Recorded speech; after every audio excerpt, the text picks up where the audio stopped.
Welcome to the nominee interviews for Epoch 7. With me today, I have Jimberino. What's going on, my man? Hey, I'm doing well. Glad to be here with my favorite YouTuber ever, TSG. Shut up, man.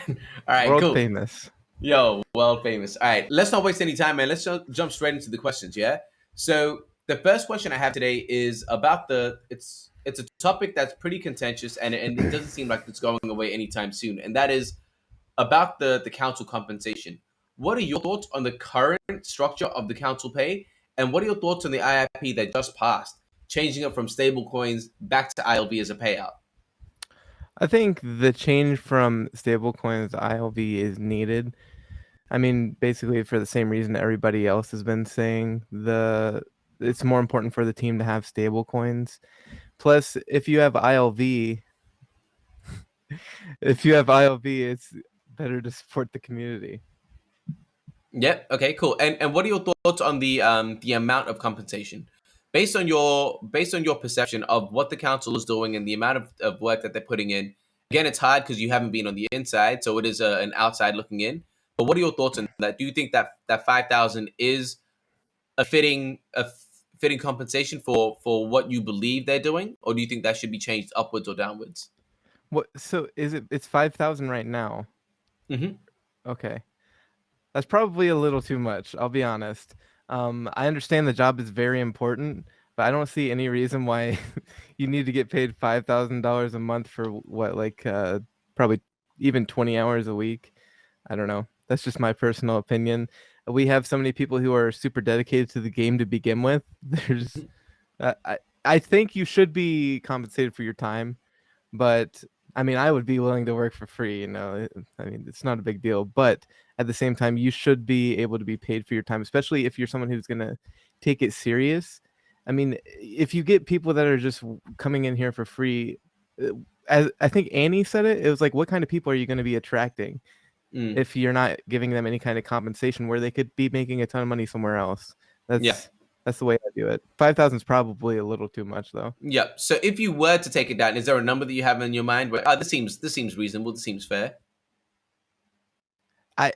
It's hard to say, right, without actually knowing what's going on in the Yeah. council. So I wouldn't even be able to give you any kind of estimate. I would say probably maybe even under half of that is a Yeah. better guess of how much we should be making. Not fair. That's fair. That's fair. All right. So next question is actually a question that's being put onto me by the community, and it sounds like you've actually watched my the other interviews as well, so you kind of know what's coming. And that is, if you are elected, would you be willing to forfeit the council pay for the good of the Illuvium runway? I mean, it depends because I don't think that even the $5,000 a month, I don't think that's enough to actually make a difference. Like, I don't think people understand how much money is actually needed. That's like a drop in the bucket. So, with that being said, yes. So you would. You believe Yep. that it's a small amount, but you would. Okay. Fair. Yeah, dude, I Fair. don't Fair. care. Fair. Like, I'm here to just in the end, we're all gonna make a ton of money regardless, right? Mhm. If the game, not financial advice, do your own research, all that crap. But in the end, like, if you actually believe in this project and you're thinking about it long term, I mean, just the ability to help guide that in a meaningful way is would be enough compensation for me. Yeah, no, absolutely, absolutely. All right, so this next question is a bit of an interesting one. So, in the last 6 months, how do you think that you have contributed to Illuvium, and why do you believe that that contribution has actually been beneficial to the DAO? Well, I'm easily the most good-looking, funny, and humble person that's no, actually. I'm easily the most funny, humble, good-looking, intelligent person that's gonna be running for council. I'm gonna be on the council because I think it's kind of like a done deal that I'll be on there. But I showed like screenshots. I am actually near genius level IQ. So when it comes to like problem solving and stuff like that, I'll be able to help in that aspect. And also, unironically, I mean, not to like toot my own horn too much, I am the most active person in the community as far as it comes to like um the nominees, except maybe there's a few others. No, I'm the actually I'm probably the most active. So like the activity, and I work from home. Like my work computer's right there. So if anybody needs anything, I'm always available. Doesn't Yeah. matter. All right, cool. So the next question is again, you've kind of touched on it a little bit already, but in regards to yourself being nominated, what is the unique value proposition that you believe that you can offer that separates you from all of the other nominees? Uh, I'm I'm actually not that smart, so there's not much, but I am active in the community and I talk to the people regularly. So, um, yeah, I pretty much know everybody in the Discord that's any kind of active, and I hear a lot of their opinions, and it's I think what I'm getting at is I have the most wide variety of opinions going on in my brain, and I'm mulling over all of this at the same time. So Yep, I am the yep, community. you are the community. So you as a person is the representative of the entire community. Yeah, I'm the face of Illuvium for a reason. They don't call me that for nothing. Yeah. Okay. They don't call you that. All right. Fair play. All right. So with governance V2 being close to being proposed now, what do you personally see as a major flaw in governance V1, and how would you amend that in governance V2? Um, in governance V1, there's just a really it's just back in the day it made sense, but now it there's some things that just don't align. And could you elaborate a little bit more on that? Like, what doesn't align? Do you think? No. No, like you can't elaborate. Um, there's just a few things in there. Yeah, like can you give an example, please? There's like there's uh what here before I do that, I'll say what's your least favorite part about it, and then I'll tell you my opinion Yeah. on it. Well, as doing this right now, I am meant to be objective. So my job isn't to share my opinions; it's more to bring it out of you guys. I So agree. all right, if you don't want to answer that, what I'll say is, how would you amend it in governance V2 then? If it was up to you and you were the sole like creator of governance V2, what would you do to amend the things that you're unable to tell us or unwilling to tell us that are flaws in governance V1? Uh, how to amend it?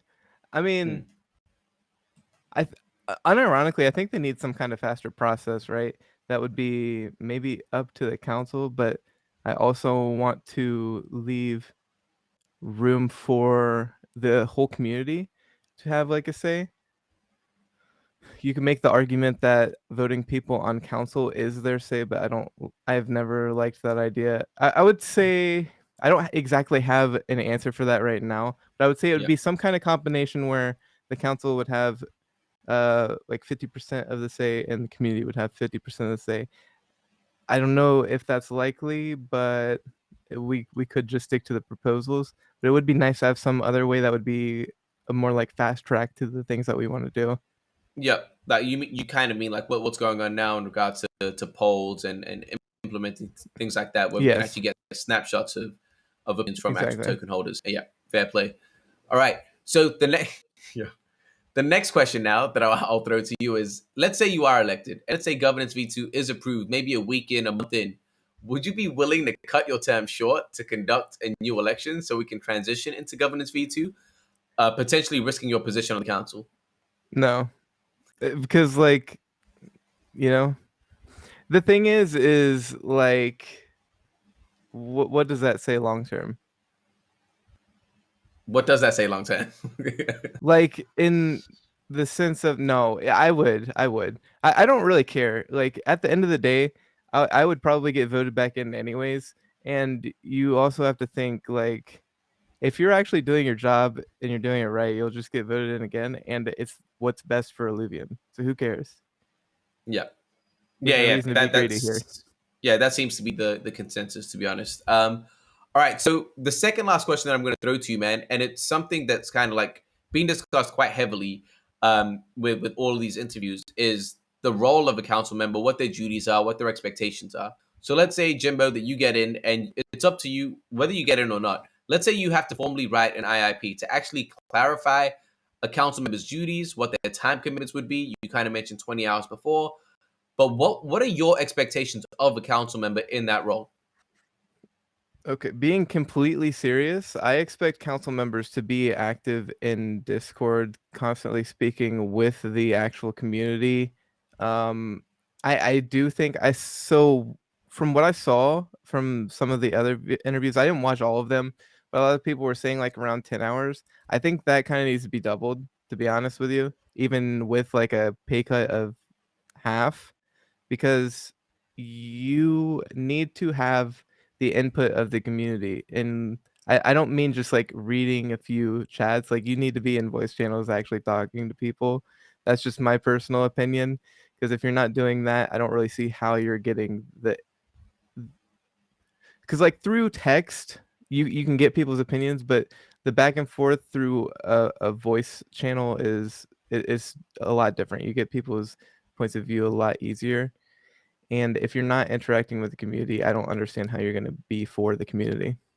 Yep. So the question I'll kind of pose to you a little bit of pushback, or maybe just diving a little bit deeper where you can elaborate. Hmm. But just the same way that, let's say, a football team has a goalkeeper and a striker, their roles are different. In regards to a council, do you also see that maybe one or two council members has that role of being that face of the community, while other more analytical roles? Or do you believe that it's the role of every single council member to be super active in chat and be engaging with the community in that way? I don't think it matters. See, the problem is, even if you're on like the analytical side, you still have to use that data in a way that involves the community. So, however you look at it, you need to be active in the Discord, and not just the Discord, on Reddit, whatever, YouTube. It doesn't matter. You need to be helping the community, talking to them, and seeing where their heads at. Yep. All right, fair. All right, and the last question, again, this one is a bit more of a serious question as well, is regarding the conversation about the revdiz of Illuvitas. It's being proposed by the community that they like to see, or that offer to give up revenue distribution from Illuvitas batch one and put all that revenue into the vault, into the treasury to help the runway. I'm gonna leave it open like that. What are your thoughts on that? What's your perspective? Have fun with that. So, this one is actually super tricky. And when I first heard about the idea, I was like, oh, that sounds amazing. But then I read some of the comments and they're like, this sets a bad precedent for the future when it comes to RevDis. People buying in might be like, oh, it might take away the thought of I am for sure 100% getting this RevDis. But on the other hand, we need to absolutely make sure that the team has the money that they need no matter what. So it depends, because Kieran in that uh little chat said that we have more than enough money at the moment, like we're not panicking, but it would be nice to have that cushion anyways.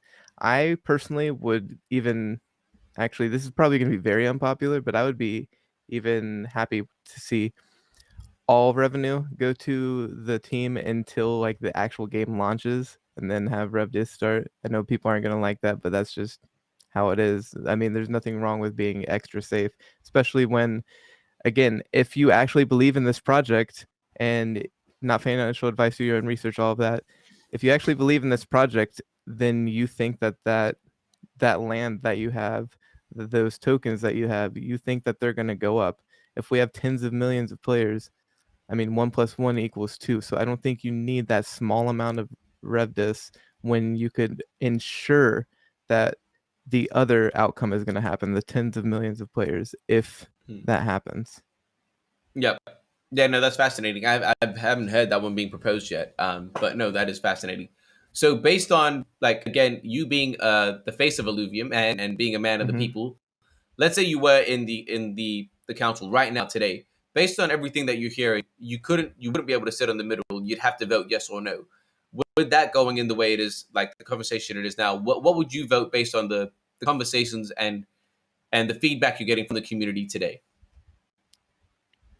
From the feedback I'm getting from the community, I think most of them I think most of them are in agreement that we should do it just for that extra safety net. And I would agree. I don't like the idea of having to do that, but I mean, it is what it is. Who cares? Again, at the end of the day, long term, it shouldn't matter. Not financial advice, do your own research. So I would be for it.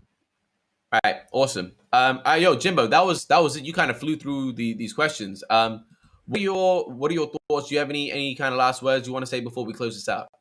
Yes. So, jokes aside, go out and vote. Read through every nominee's little list, see what they're saying, look into their interviews that they did with world famous YouTuber TSG, and actually look and see what they're saying, because it is important to go out and vote and actually vote for someone that you agree with their ideas, not just the most famous person you can. Thoughtful. That's a thoughtful way to kind of end this. So I appreciate you for taking the time and coming on, Jimbo. And for everyone else that is watching, I appreciate you guys. Make sure you keep up to date with this channel for everything governance coming out. There's a whole bunch of things we're going to be streaming on here as well. So make sure you follow this channel to stay up to date. But apart from that, I appreciate you guys. Peace out.